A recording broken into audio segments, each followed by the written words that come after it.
fall in Kentucky and the apple harvest is in.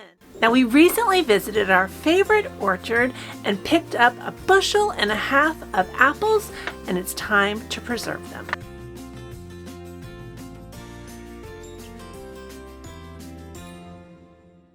Hey friends, it's Barbara Sue at Kowalski Mountain and welcome back to the homestead.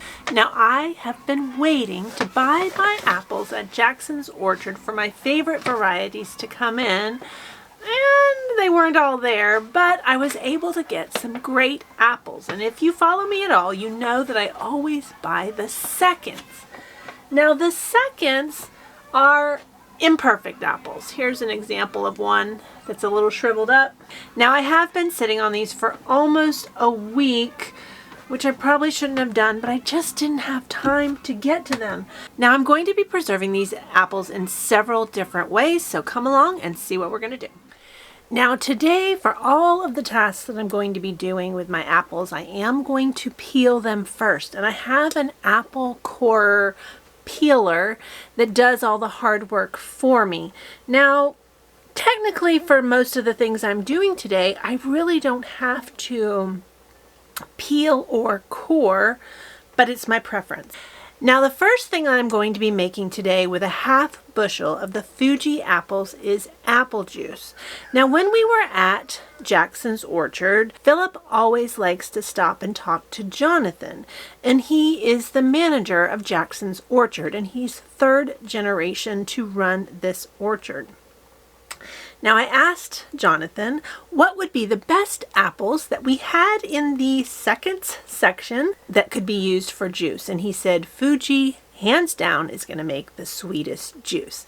So I'm dedicating an entire 1/2 bushel to juice, and I'm going to be making that juice in my steam juicer, which is super easy. If you have not seen a steam juicer yet, you are in for a treat because it is so simple. Now technically, I don't need to peel the apples. I could just chop them up, throw them in there, and it would juice them. But I like to use the pulp for another purpose rather than just feed it to the animals. So for that reason, I'm going to be peeling the apples. So to use my apple core slicer, the first thing I do is I push this little lever, and it allows me to pull this rod back. Now this is where I'm going to put an apple. Now once I get an apple on there, I'm going to start to turn it.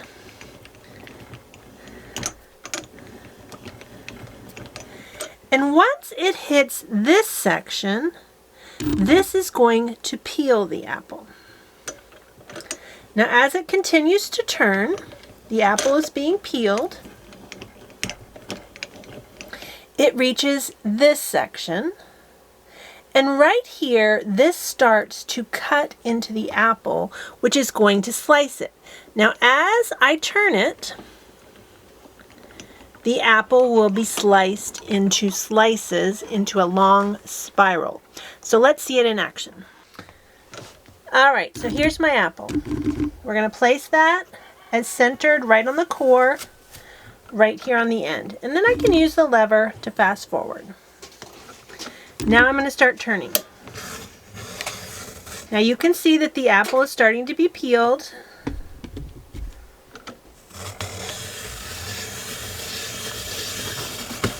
And when it hits this point right here, it's going to start to slice it.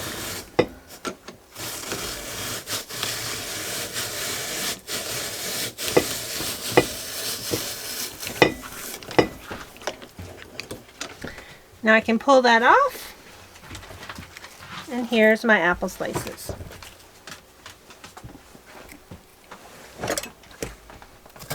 I'm going to cut those in half and throw them into the water that has fruit fresh.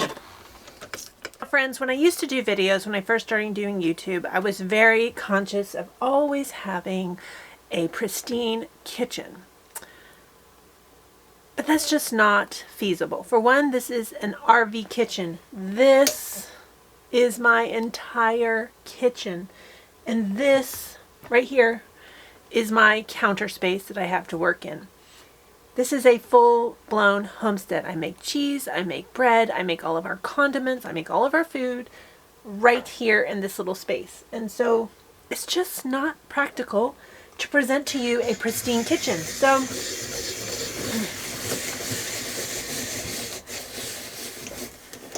I have decided to embrace that a working kitchen is not a perfect kitchen, and it's okay.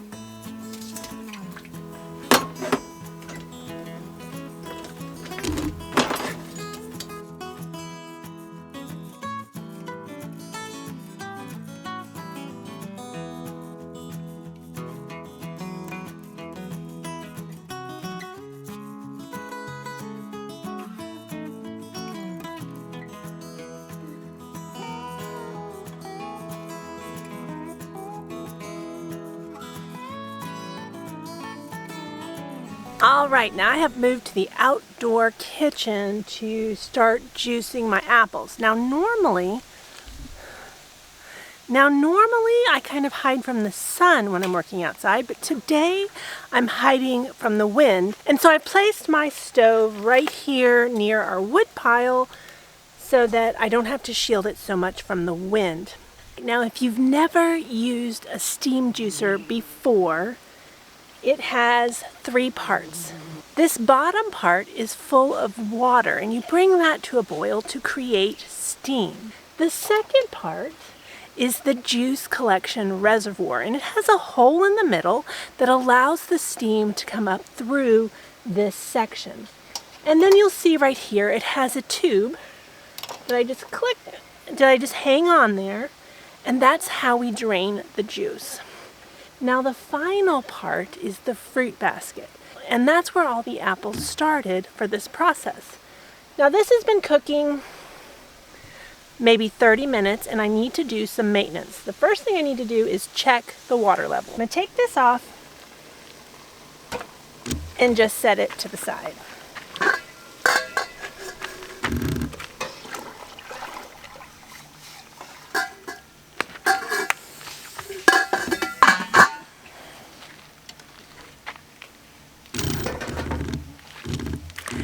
Now that my pot is empty, we can drain some juice.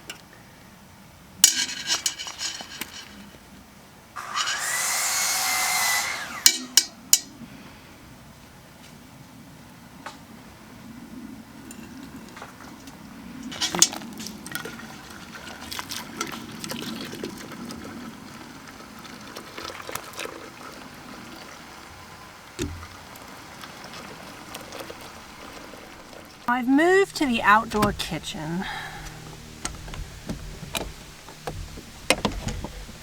which is presenting me with some problems.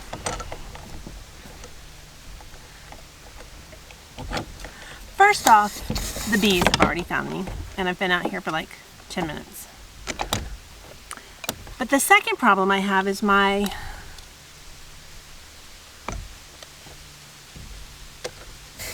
little cord doesn't want to stick to the table. So I've tried a couple different ways to fix that, and it's not really fixing it very well. So we're just going to deal with it. Now, because I'm making the juice first, I'm not being super attentive to any leftover skins or anything on the apples, because I am going to run this through the food mill. Now with the applesauce I'm going to make next, I am not going to run it through the food mill.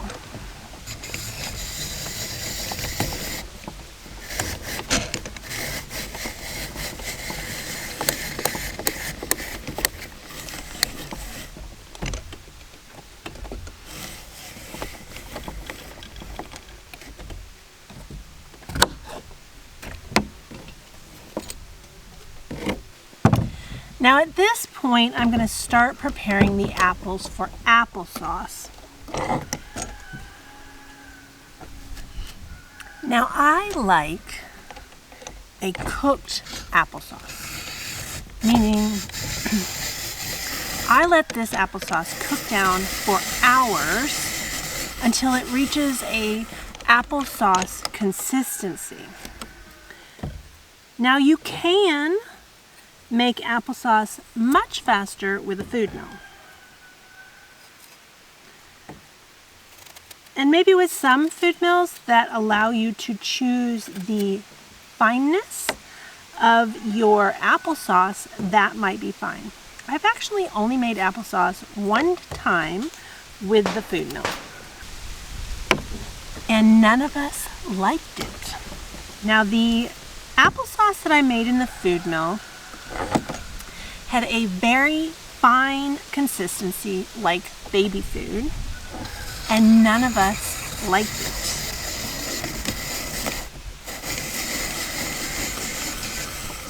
For years, I used that applesauce only for baking, and then I finally got the idea to make it into fruit leather, which I did, and we ate all of it very fast.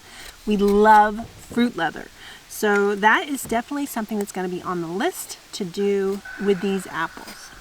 Now in my bowl, I have some water with some fruit fresh in it, which helps keep the apples from browning until I can get these all peeled and cooking.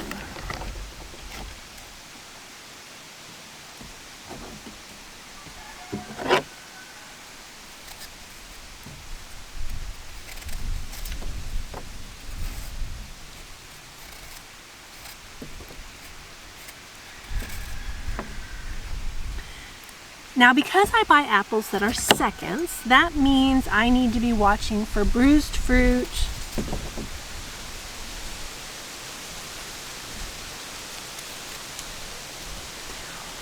or any, bad spots. And those things I just cut right off and use the good fruit in the applesauce. Hey friends, it has been a busy couple days here on the farm, and I didn't record everything that I was doing because I had too much to do. But I don't want you to miss out on the end results. So my applesauce is done cooking, and it's cooked for, I'm going to say 5 hours-ish. 4 to 5. Be right back. Now I'm sorry to tell you, I don't really have a recipe for my applesauce. I just make it. So I had about a bushel of apples, which I peeled and cored and sliced. Put that in the pot with just a little bit of water. Now this is where you have to be careful. Don't do too much water. Just a little, just enough to cover the bottom of the pot, because the apples are going to create a lot of juice and you don't want too much. I added a little sugar. 1 bushel of apple, I might have put 2 cups in. I don't even know if I did 2 cups. 2 cups of sugar and some cinnamon. And I just dumped it in till I liked the color. That is it. Let it cook until you like the consistency. We like a chunky applesauce. We don't want it to be super fine, baby food like. We want it to be a chunky applesauce. And I just cook it until I like the consistency. That's it. Now to preserve the applesauce, we're going to water bath can it, which I am going to let you join me for that. My jars have been sterilized and they're ready. And today we're going to be using 1.5 jars. Now that's not my preferred jar. I would prefer a pint jar for applesauce, just so that we use it up in a timely manner in the fridge. But the one thing that I've learned here on the homestead this year is we don't have enough canning jars. And I thought we did. We have a lot, but not enough. So that is on my list of things that I need to improve for next canning season. So I am going to be doing the applesauce in 1.5 because that's better than a quart. Now when we process these jars, we will process them for the quart time. Let me get some jars and let's get this going. Now my applesauce is in a big pot here on the floor because it's too tall to have here on the counter with my hood. So I'm going to try not to make a mess. Now I make a mess in good circumstances. This is not the best, but it's going to have to work.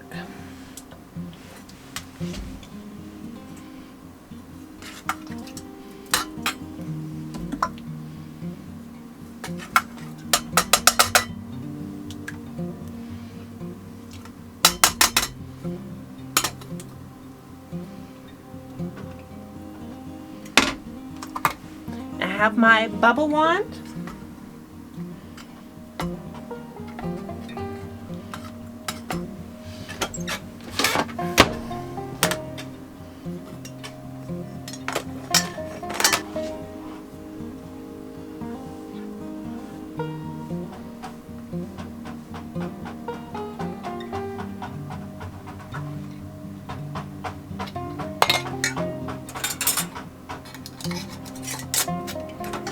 Now this is a gadget that Philip likes. I'm not a big fan of it, but he likes it.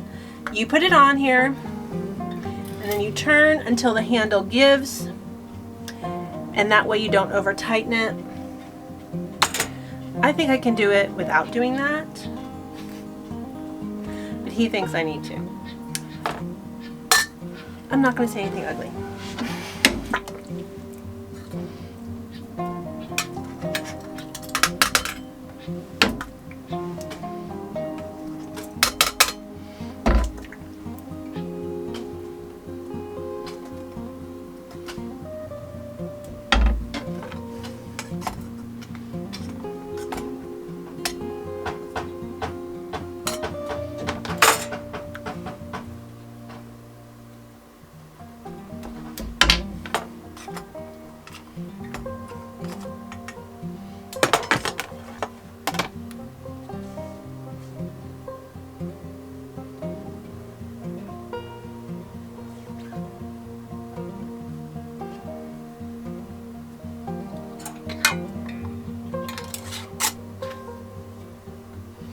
And these are going to go out to the canner. I'll bring in some more jars.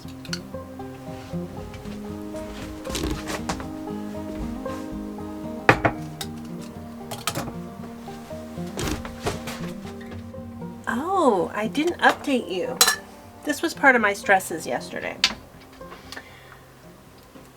I moved to the outdoor kitchen to work on my canning because my kitchen is very tiny.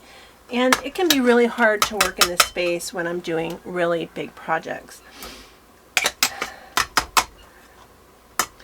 But the yellow jackets were so bad outside that I had to come back in. I just could not work with so many yellow jackets.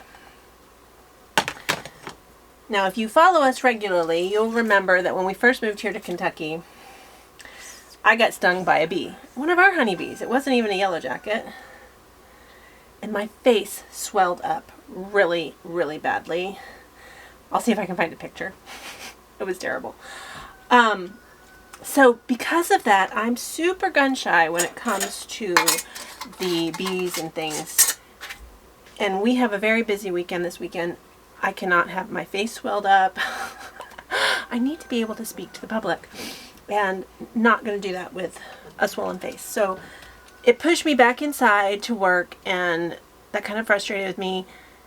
And I just stopped filming. But I'm back. I have a better attitude today.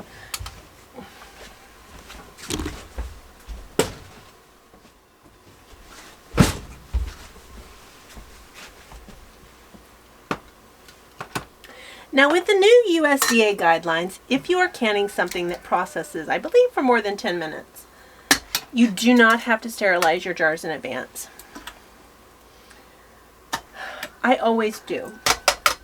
For one, when you're canning something like applesauce, you have to have hot jars anyway.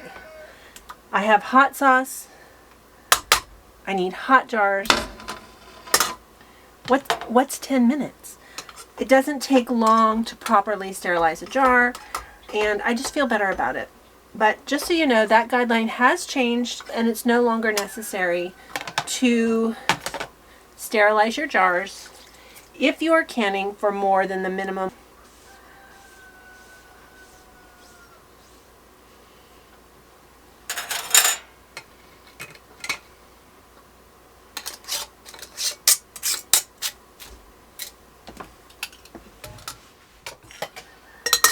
Now this jar, the 1.5 pint jar, is my favorite canning jar. It's the perfect size for Philip and I for a lot of things. Now we use a lot of pint jars because of our family size. But other things that a quart is too much, a 1.5 pints is just perfect. Now, these jars are very hard to find. Companies like, I believe Ball is not making this jar anymore, so they are very hard to find and they are very expensive. But Azure Standard is selling the 1.5 pint jars at a decent price, and you can buy them with rings and lids or without.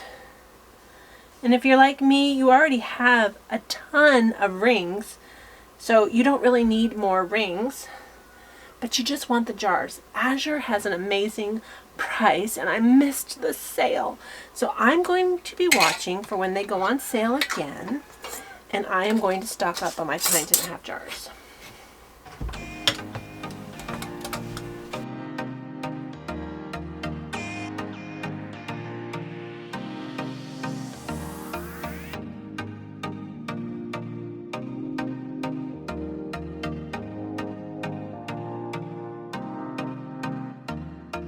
Here is my water bath canner, and I've turned on the heat to get that water to start to come up to temperature. Then I'm going to drop this down and we're going to process these. I forget how long. Let me go check. The quart jar is going to process for 20 minutes, and since we're doing the 1.5 pints, we use the timing for a quart jar. Now in the meantime, I'm going to get my jars ready for the rest of it, and we're going to get this knocked out. All right, we're ready to drop this in. Now these are heat-proof gloves, make it a lot easier so I won't burn myself.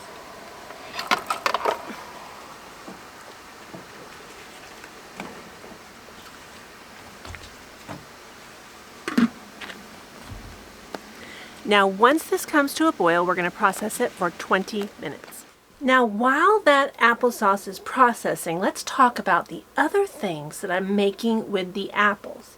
So I made the apple juice, and this came out so pretty. Now this was made with just Fuji apples. Now this is not pressed cider, this is apple juice using that steam juicer. I'm always disappointed with how much juice I get. This is a 1/2 bushel of apples, and I only got 5 quarts of juice. Now Philip said it's really good, it's nice and sweet. I didn't actually taste it. This has been water bath canned for only 5 minutes in the water bath canner. It takes way longer to prep it and boil the water than it does to process it. But now this is shelf stable and does not need to go into the freezer. Now it's beautiful. I'm so happy with this color. Now once this is set for 12 to 24 hours, I'm going to take off the rings and put this up for the winter. Now the next thing that I've prepared is apple scrap vinegar. Now this is one of those really cool projects that allows me to use what I would normally throw away to make something useful. Now what I did was I took all those cores and all those peelings and all those scraps of apple and put them in the jar. Now I probably put in too much. You probably could have done just halfway, but I always get carried away with that. Now next I add water, and you want to measure it. These have between 10 and 12 cups of water depending on how much apple scraps were in there. Now for every cup of water, add 1 tablespoon of sugar. And so I measured my water, I dumped in my sugar, I stirred it around a little bit, and then I added 1 more thing. Now this is the apple scrap vinegar that I made last year. This is all I have left. And you can see floating in the bottom, right here, that is the mother. Now that's a good thing. The mother does, I don't know what she does, but there's a whole biological process going on in this jar, and she's an important piece of it. Now the last thing that I added to each of these jars was I poured just a little bit of this apple scrap vinegar into each jar to kind of give it a boost, to give it a little bit of all this goodness that's going on in here. I get it into these jars. Now, I didn't bother to worry about trying to get a piece of the mother, although you could do that. I just poured some in. These jars will create their own mothers. Now, this is going to sit for like 4 weeks. Now, on the top, I have coffee filters. Gotcha. Quiet on set. What's that? Quiet on set.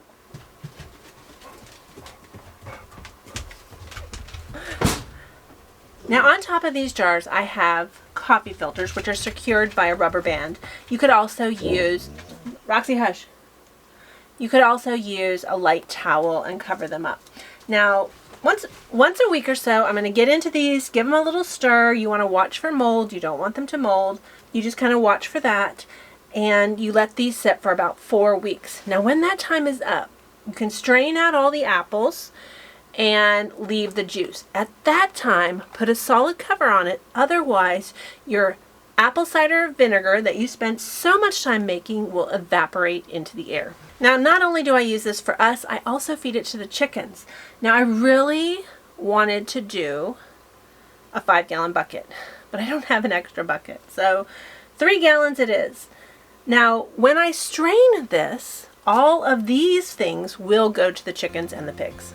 Well, friends, that's all I've got for you today. If you haven't hit that subscribe button, we'd love you to be a part of the Kowalski Mountain family. Thanks so much for watching. We'll see you next time.